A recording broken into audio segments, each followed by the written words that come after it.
Grčko-persijski ratovi su se vodili u 5. veku pre nove ere, trajali su nekih 50-ak godina. I ovde vidimo na karti kolika je bila ta persijska država. Naime, persijska država, Persijanci su naime imali jednu moćnu državu koja se prostirala od Indije pa do Sredozemnog mora, do Egipta, odnosno do Afrike i takođe do Male Azije, to je ovo ovde poluostrvo između Crnog i Sredozemnog mora i čak i jedan deo Evrope su držali, to je ova ovde teritorija Trakije. Problem je međutim bio u tome što su, a ovde je Grčka, evo ova ovde teritorija bi pripadala Grcima. Problem je međutim bio u tome što su Grci živeli i na teritoriji Persijskog carstva.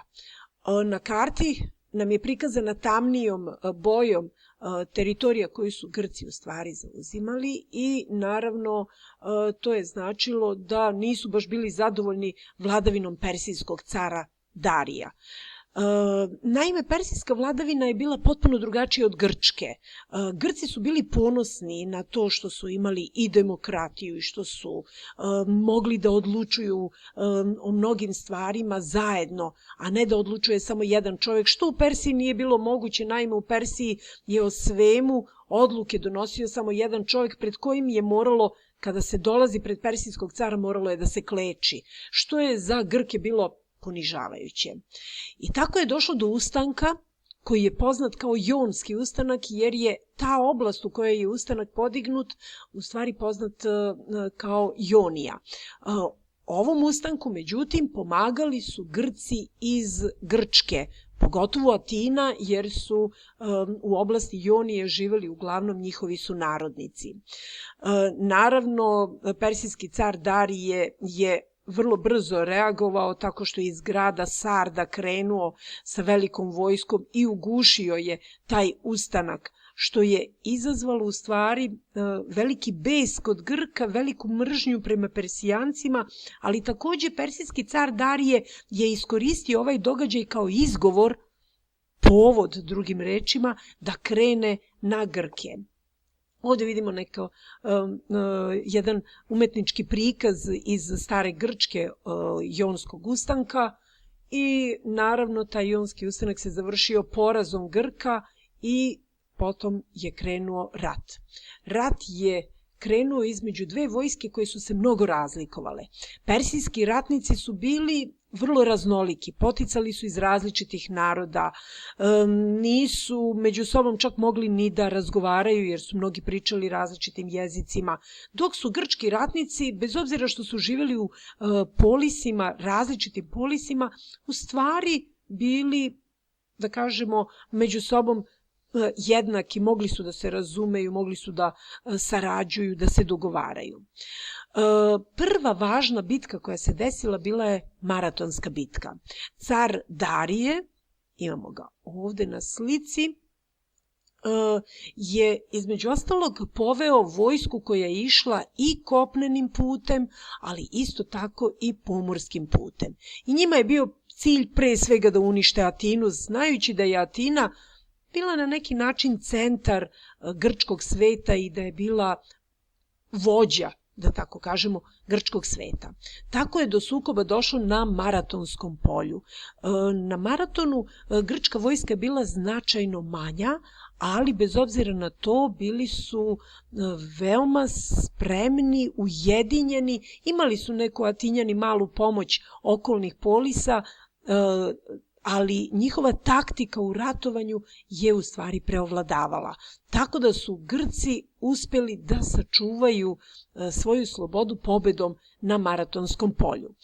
Pošto je sav atinski svet iz okoline i samog grada, znači svi koji nisu bili na maratonu, žene, deca, starci, su čekali vesti iz bitke, odnosno sa Maratonskog polja, sakupljeni u Atini. I jedan vojnik, koji se zvao Filipid, je rešio da pretrči tu razdaljinu između Maratonskog polja i Atine, koja je iznosila nešto oko 42 kilometara. došao je do Atine gde su željno očekivali bilo kakve vesti, da bi potom samo rekao pobedili smo i pao mrtav od iscrpljenosti. U čast ovog vojnika, u čast maratonske bitke, mi danas imamo i maratonsku trku koja se održava na raznim sportskim takmičenjima. Potom je 10 godina kasnije u stvari borbu nastavio Darijev sin Kserks.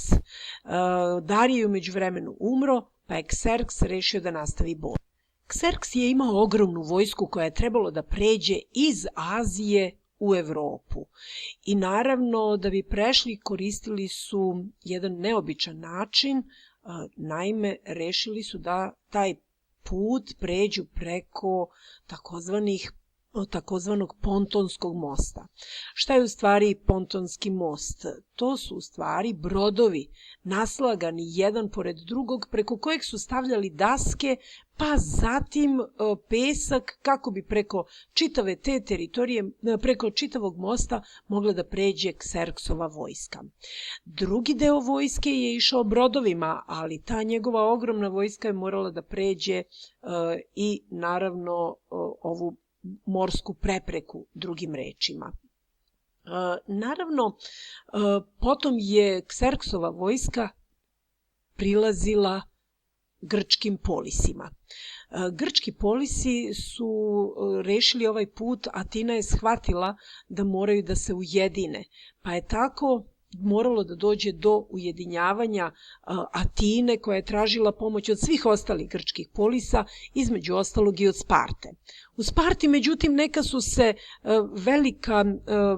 neki veliki praznici su se održavali, pa je zbog toga Sparta poslala samo 300 Spartanaca, što je naravno bilo razočaravajuće za Atinjane, ali dobro, poklonu se u zube ne gleda, što bi se reklo. Do glavne bitke došlo je ovde kod mesta koje se zove Termopile.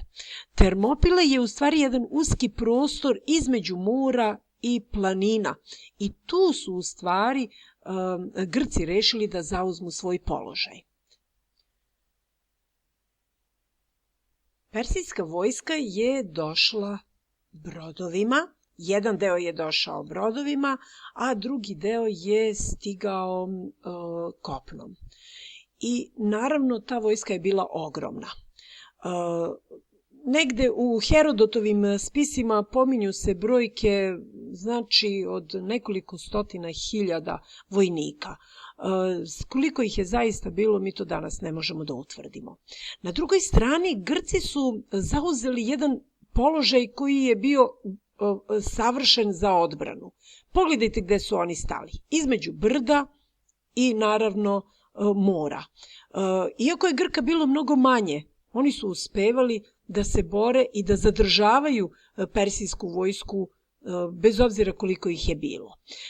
Persijski car Kserks je upotrebio svoje neke elitne jedinice, najbolje jedinice koje je nazivao besmrtni, ali ni oni ništa nisu uspeli da urade. Naime, i oni su bili zaustavljeni kod ovog uskog prolaza koji se zove Termopile. Kserks je bio zaista u velikom problemu. Nije znao kako da reši situaciju, sve dok u jednom trenutku se nije desila promena. Naime, jedan izdajnik iz grčkih redova koji je za to dobio veliku nagradu od Kserksa je pokazao put Persijancima kuda mogu preko planine da dođu u stvari Grcima iza leđa.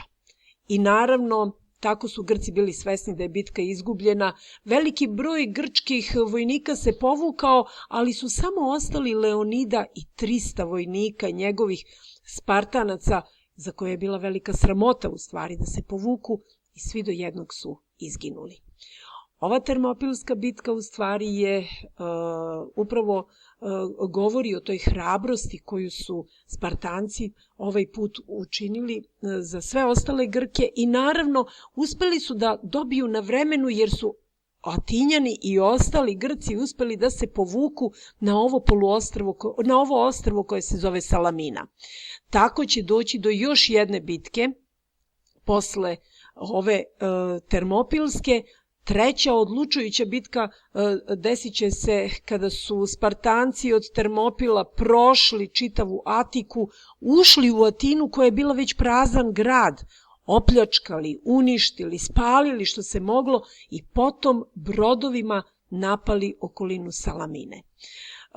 U bici kod Salamine, međutim, Grci su opet pobedili lukavstvom, tako što su namamili ogromne persijske lađe da uđu u plićak između ostrva i ovog kopnenog dela.